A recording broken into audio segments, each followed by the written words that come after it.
Saat ini saya sedang berada di kawasan Kebun Raya Eka Karya yang sering juga disebut dengan Kebun Raya Bedugul. Dan di kawasan Kebun Raya ini ada beberapa pura dan salah satunya adalah Pura Batu Maringgit. Adapun sejarah Pura Luhur Batu Maringgit yang pernah saya baca di media sosial bermula dari seorang raja yang bernama Sri Jaya Sakti yang berkuasa di Bali pada tahun Saka 1021 atau tahun 1099 Masehi.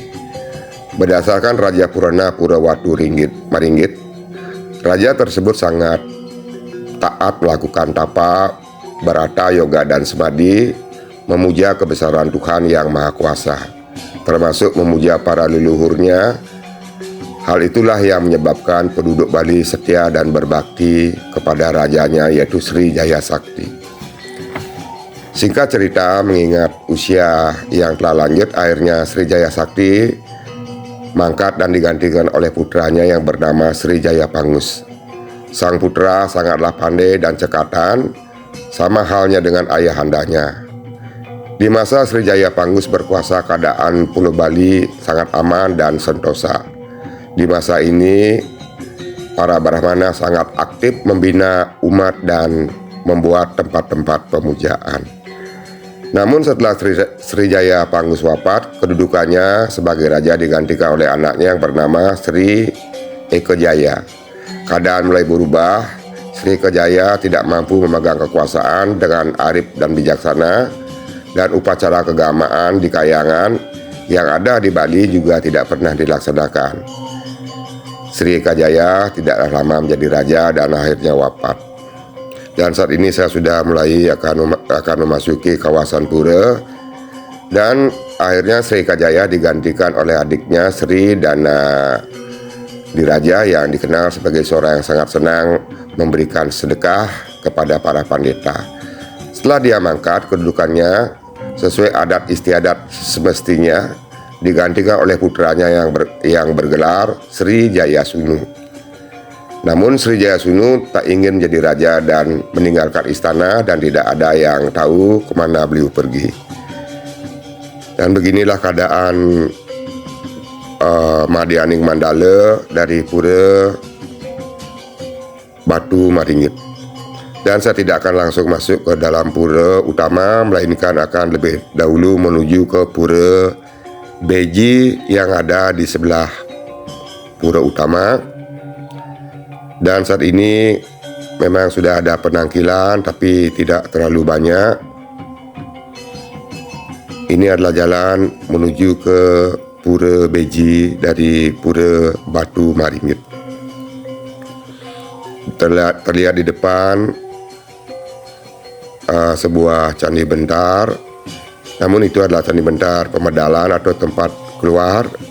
Dan jika dikatakan di kawasan Beji ini juga kelemahan bisa dibagi menjadi 3, dan saat ini ada di Madianing Mandala. Di Madianing Mandala juga terdapat Tirta Panglukatan,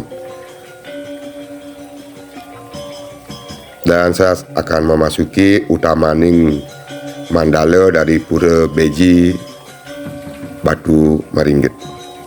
Om Swastiastu.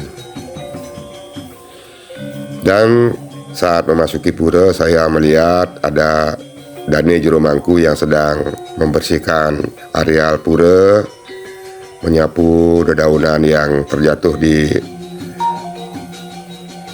lantai pura, dan dibantu oleh juga seorang pemuda. Di sini terlihat ada sebuah kolam yang berisi patung-patung, dan ada sebuah batu yang diisi wastra poleng. Ini adalah merupakan tirta atau kolam yang disucikan. Dan di sini terdapat patung perwujudan dewa serta di sebelahnya ada sebuah pohon dan juga ada pohon yang besar. Di bawah pohon besar ini terdapat sebuah pelangkiran dan lap-lapan, dan juga terdapat patung.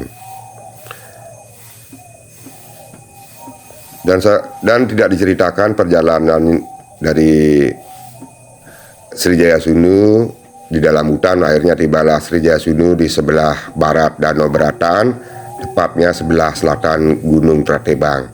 Di sana beliau beristirahat dan duduk di atas sebuah batu sambil memanjatkan doa di hadapan Hyang Nini Betari. Berkat keteguhan hatinya, Ida Betari berkenan menemui Srijaya Sunu. Sang Dewata pun menyampaikan bahwa leluhur Srijaya Sunu tidak ingat akan kewajibannya melakukan pemujaan terhadap kebesaran Tuhan. Hal inilah yang menyebabkan kekacauan tiada hentinya di kerajaan. Mendengar sabda dari Hyang Nini Betari, akhirnya Srijaya Sunu mengutarakan maksud dan tujuannya yang tiada lain adalah keselamatannya sebagai raja di Pulau Bali. Hyang Nini Betari kemudian kembali bersabda bahwa jika Srijaya Sunu ingin menjadi raja, maka hendaknya di batu tempat beliau beryoga dibuatkan sebuah pariangan atau pura dan diberi nama Pura Watu Maringgit atau Pura Watu Ringgit. Karena pada zaman dulu sudah diberi nama demikian oleh Batara Guru sebagai istana Sang Hyang Iswara. Mendengar wejangan tersebut, Srijaya Sunu tak berani menolak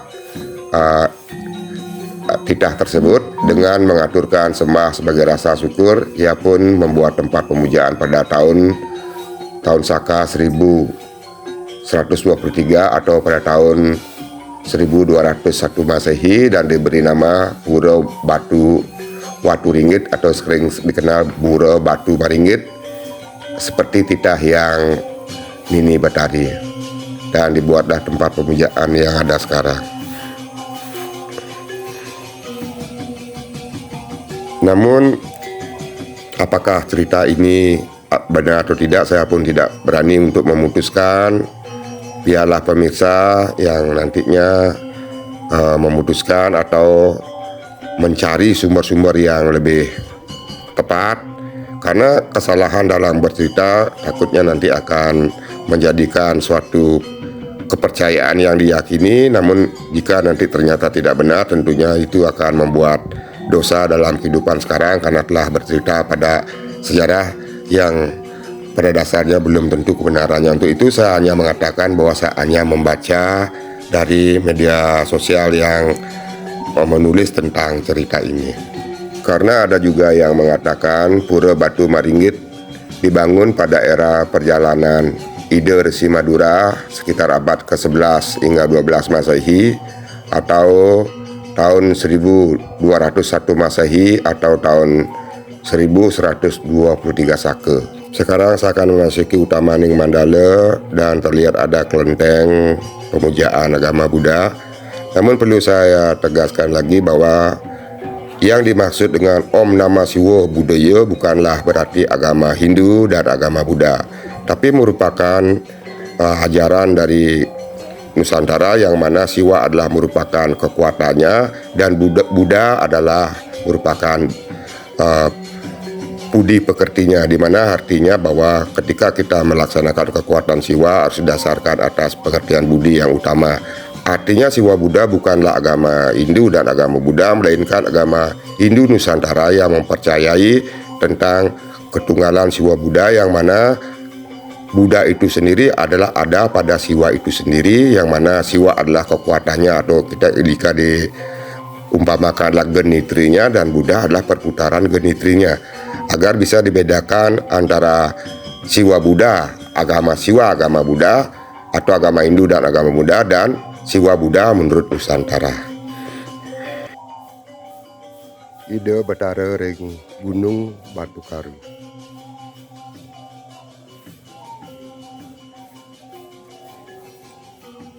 Ida Ratu Dukuh.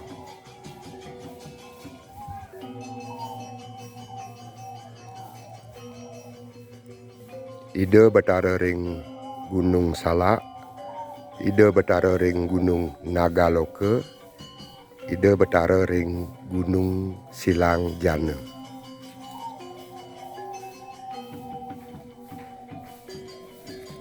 Ida betara ring Gunung Abang. Ida betara ring Gunung Tuluk Biu. Ida betara ring Gunung Anda Kasa.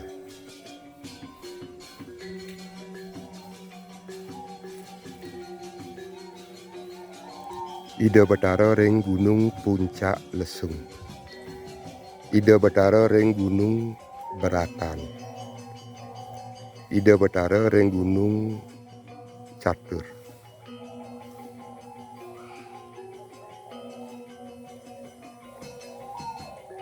Ida betara ring Gunung Lebah. Ida betara ring Gunung Agung. Ida betara ring Purusada.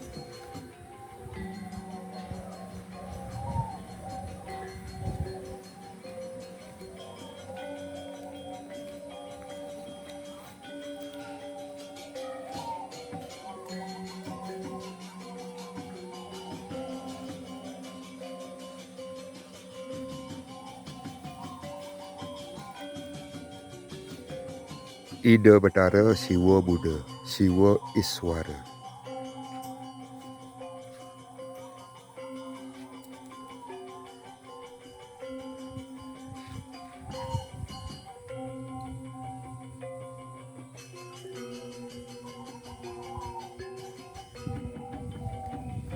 Ida Batara Tirta.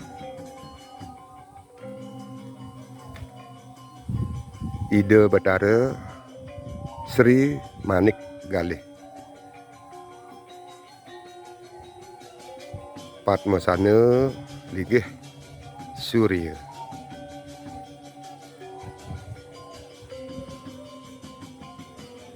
Ida Batara Sakti Ibu Dasar.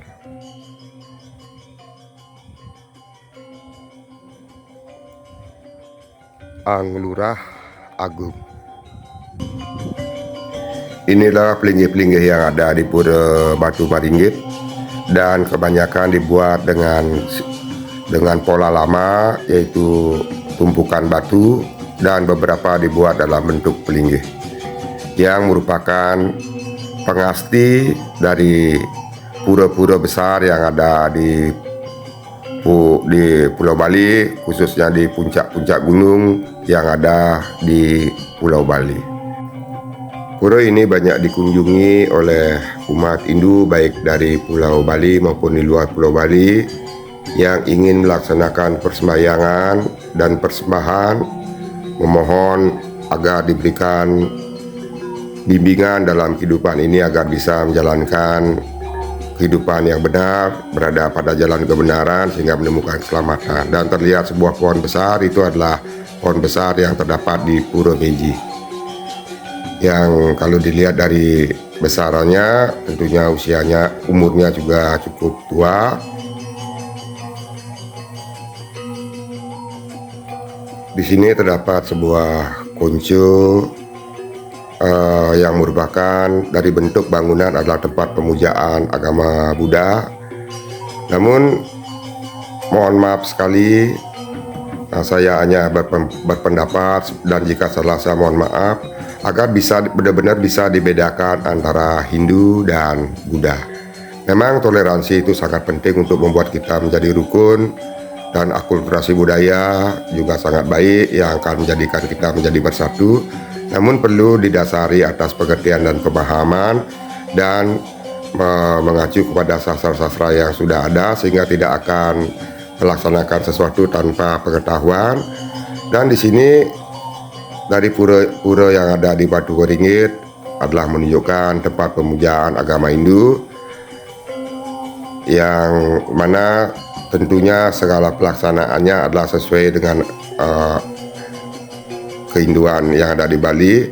Dan di sini saya melihat ada sebuah kelenteng konco, dan banyak menggunakan ornamen-ornamen agama Buddha, yang mana nantinya takutnya akan menimbulkan sebuah kebimbangan apakah apa yang dimaksud dengan Siwa Buddha yang ada di Nusantara.